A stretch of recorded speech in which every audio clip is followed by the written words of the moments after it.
World History, Chapter 6, Section 2, Andean Cultures of South America. What characterized the cultures and civilizations that developed in the Andes? So the Andes are the South American mountain chain that are just like North America's Rocky Mountains. They separate the rivers and the water that flow west into the Pacific and east into the Atlantic. So by the end of the chapter, you can tell about some of the early cultures and some of the characteristics of those early cultures, how the Inca emperors extended and maintained their empire, and then what daily life for the Incas was like. So when we look at the Chavan, they're a little bit like the Olmec. They're kind of the mother civilization in South America. So again, up here you have the Mayan, the Aztec, and this is what we're talking about for the South American, so the Incas and the Chavan. So they're going to grow corn. That's going to kind of migrate from Mesoamerica into the other parts of the Americas. But the other thing is they're going to plant over hundreds of different varieties of potatoes.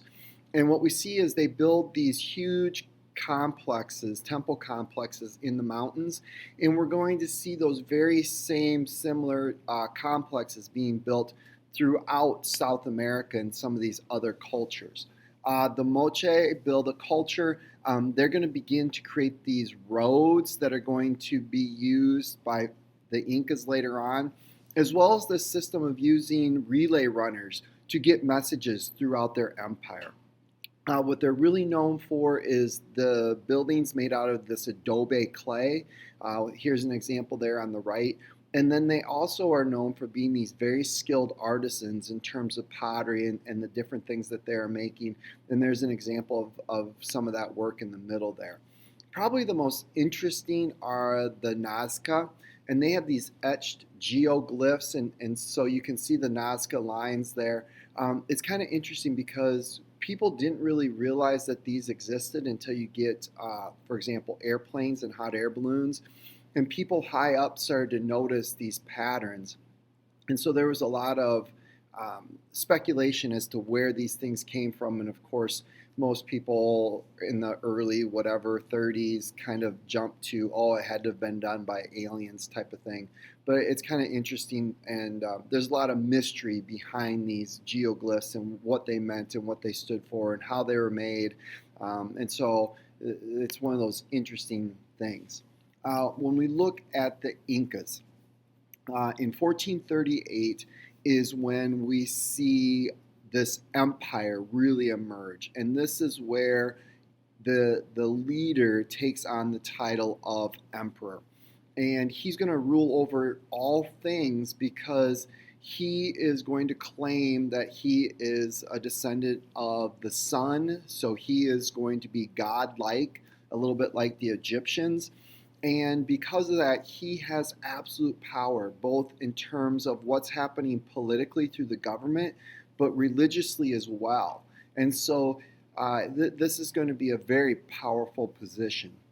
And he is going to claim that all things within the empire, because he is a god, belong to him. And it's interesting the impact that then it's going to have on Incan society, because you really don't need trade, because none of that stuff, the food, the products being produced, that doesn't belong to anybody. It belongs to the Inca emperor. And so he is providing those things for you. So really what ends up happening is that people pay taxes in the form of labor. They're going to spend a certain portion of their lives doing work for the emperor, and whether it be road repair or whatever it might be, but that's pretty much how things are taken care of. Now, because all things belong to the emperor, he's in charge of taking care of the people and make sure he's providing for the people that they have enough food. And in order to do that, they're going to create this bureaucracy where you have local leaders who are going to help take care of local positions in the name of the emperor. So one of the more interesting things is this idea of quipu. More than likely, these knotted strings were a system of keeping records and religious traditions and those types of things. And so that's what they were used. Now, the other interesting thing is they're pretty convenient when you have this road system and the system of relay runners. They really don't want to be carrying messages on stone tablets. And so this quipu makes it pretty easy for these relay runners to take these knots, understand what they mean, and then pass them throughout the empire. When we look at how the Incans are going to maintain this large empire, I think at the height, like it says there, 10 million people or whatever, they're going to do a couple of things. Basically, their language and religion are going to be imposed upon those that they conquer. So it's going to be a little bit like the Roman Empire, that you have these roads that interconnect and keep everything united, but also that they're going to use language and religion to kind of unify all of these different people. These roads are extremely important. That's where armies and news are going to be able to travel, and they're going to travel very quickly throughout the empire. And so they're able to then take care of any kind of rebellions, any kind of outside attacks that are going to happen. And so here's an example of what an Incan road looks like in the Andes Mountains there. When we look at the kind of daily life, Cusco is the capital, and all things are going to lead to Cusco because the emperor is in charge of all things, so all decisions are going to go to and through and from him, and that's why Cusco is going to play such an important role. For the daily life of the Inca, again, the emperor is going to choose everything from what you do to who you marry, and so really the Incas don't have a whole lot of choice. The flip side of that is they don't have to worry about a whole lot of things because all of the things that they need are going to be provided for them by the emperor. In exchange, what they do is they donate some of their time and some of their labor and some of their efforts. So the other thing about the Incas, they are going to be pretty advanced because they're in the mountains. They developed this terrace system for farming, and that's where they would plant their squash, their potatoes, their maize, the corn.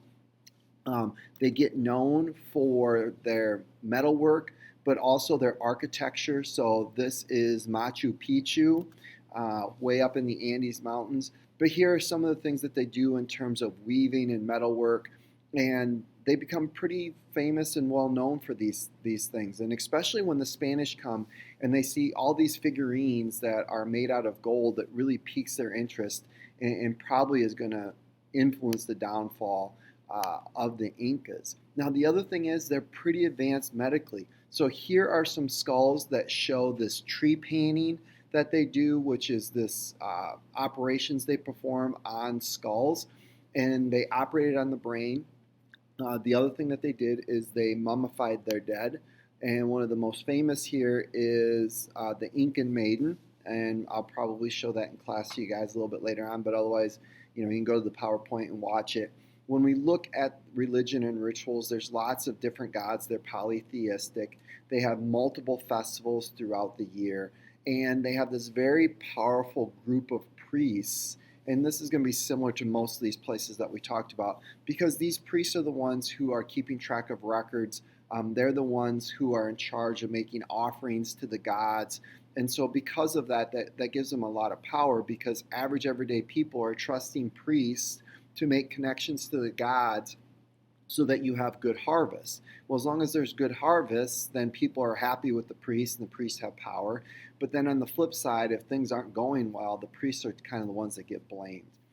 When we look at what is to come for the Incan, they're going to have a civil war that's going to severely weaken the empire. So it's brother versus brother over who's going to be the emperor.